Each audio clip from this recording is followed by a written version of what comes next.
Hi there, I'm Jules here at the Body Retreat. I wanted to do a little video to kind of catch you all up on my journey for healing Hashimoto's. If you've watched any of my previous videos, you'll know that I was diagnosed with Hashimoto's probably about 5 weeks ago now, and I've also got leaky gut and a range of other bits and pieces going on with that, and so I made the decision that I wouldn't follow the traditional medical route, and that actually I would look to heal my body through both diet and supplementation. So following a big battery of tests that I had done, I have started to excuse me, put together a plan with the nutritional therapist Kate Delmar Morgan, who works with us here at the Body Retreat. And so I thought I would just kind of give a little bit of an update on where I'm at now. So the first thing I think I want to share is that after my initial diagnosis and after the initial shock, one of the first things that I did was read almost everything that I could get my hands on around Hashimoto's, and I have read some weird and wonderful books and publications around it, and there seemed to be a general sort of theme of thought in that you can support your body to heal itself. Now, when I use the term heal, I don't mean that the condition is gone forever, but rather that you can live a symptom-free life without the need for taking additional medications that may in themselves have other contraindications. And the two books that I have found the most helpful, I'm going to share those with you today. The first one was this book here. I don't know if you can see that. It's called The Gut and Psychology Syndrome, known as GAPS, if anybody's familiar with that. And that's by Dr. Natasha Campbell McBride. I was particularly drawn to this because one of the main symptoms that I had from around my Hashimoto's and why I went for the test was around kind of chronic fatigue, low mood, feeling very anxious, the brain fog, lack of memory, poor sleep.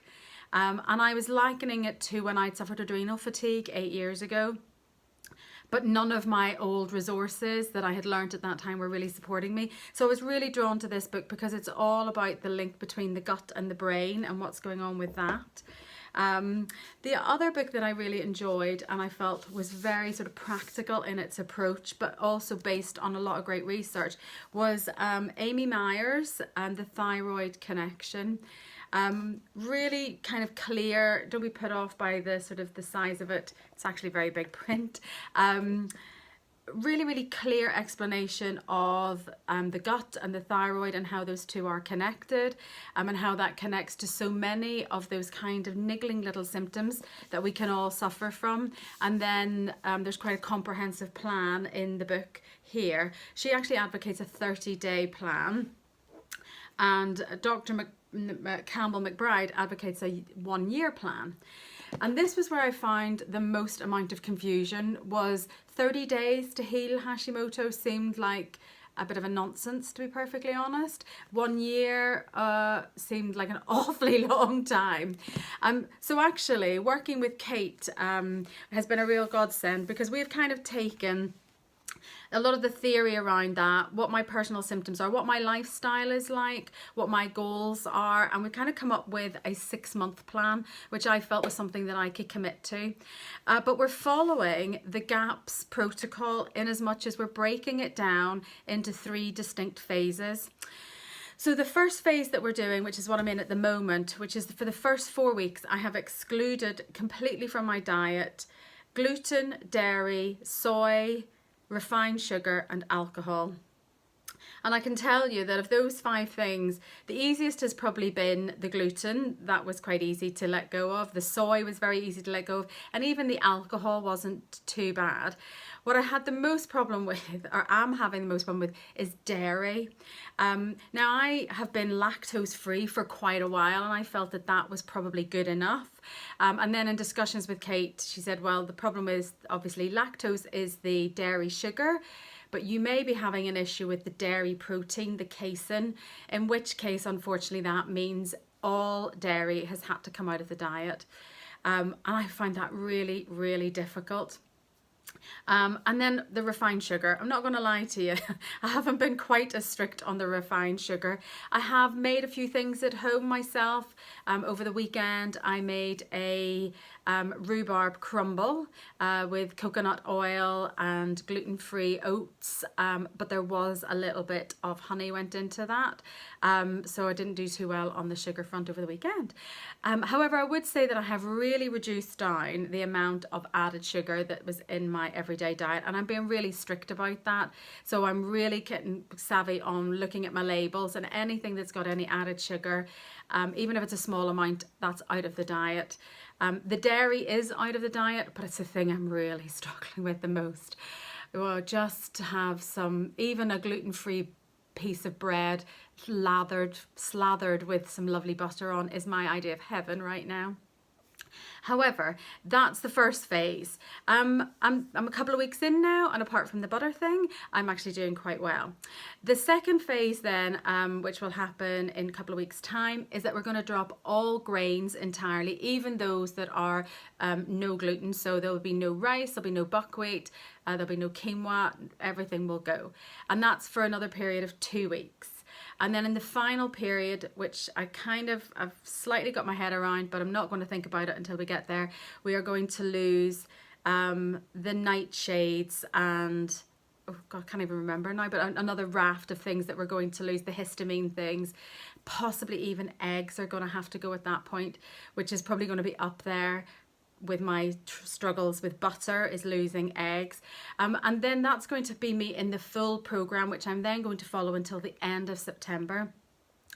The reason that I've done it in a phased approach is really about getting my head around it.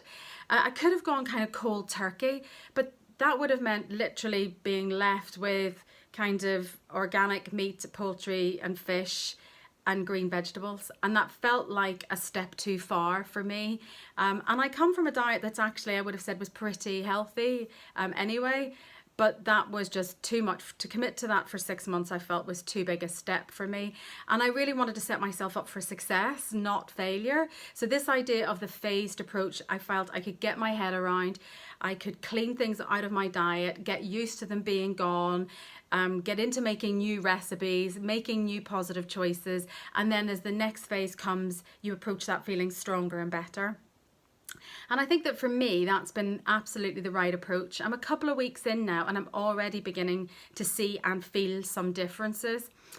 So a couple of the sort of main differences that I've noticed. One is that I do notice that my fatigue levels have really, well, they've gone up, they've gone down. I'm not as tired as I used to be. I don't think I'm getting particularly any more sleep, but the sleep that I am having is more refreshing. So I don't feel those real pockets of, oh, absolute death-defying kind of fatigue that I would have felt in the middle of the day. I haven't felt one of those for the last 3 weeks or so now. The other thing is that I'm feeling a bit more sharp in the mind. I'm kind of starting to be more engaged with the business and thinking up ideas, which I hadn't been doing for a while. So that's been a really positive thing. I'm off my histamine medication. So in the past, if you remember, I was having an allergic reaction to exercise. When I would exercise for more than, say, 10-15 minutes, I would have a full body from the ankles to the neck rash. I would come out in hives all over, and it was really horrific. My GP's advice was to take an antihistamine before I worked out and an antihistamine after I worked out, which meant that given I'm quite an active person and I work out quite a bit, particularly when I'm on retreat, that I was taking 10 or 12 antihistamines a week. In the last 3 weeks, without changing any of my exercise pattern, I've taken half an antihistamine, and I think that's pretty good going. And I only took that after an exercise class when I could feel that sort of almost prickly heat beginning to come up my legs. But half an antihistamine in 3 weeks is much, much better than 10 to 12 antihistamines each week. So I'm really pleased about that. And then the last thing was, I don't really remember, but I told you that I had this horrific staph infection on the end of my nose. And I was on antibiotic gel and face wash to help to clear that up. And it was very slow going. I mean, I've been using that face wash now for well over a month, I think. But since I've made these changes to my diet, it has cleared up. I mean, the speed with which it's cleared up now, and I'm not using the antibacterial antibiotic cream or lotion anymore because I wanted to take those things out of my diet.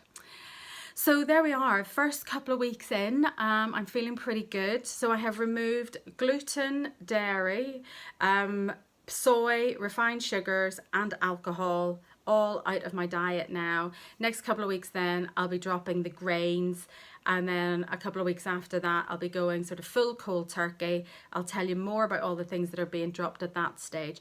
But hopefully as I continue to feel better in myself, as I continue to see my symptoms subside, that should give me the motivation to continue this journey. And then look forward to the September when hopefully I'll be able to begin a reintroduction phase, but that's something for the future. So there you have it. That's a little bit of an update on what's been happening here in my journey to heal Hashimoto's. I think the big thing that I have learned is that if you feel that you have a condition that's affecting your thyroid or an autoimmune condition, it's certainly to do your reading. I mean, like I say, I must have read probably now about 12 books and a lot of different papers that have been published around thyroid and gut health and what have you. And there's a lot of conflicting information, and then there's a lot of just plain weird information out there.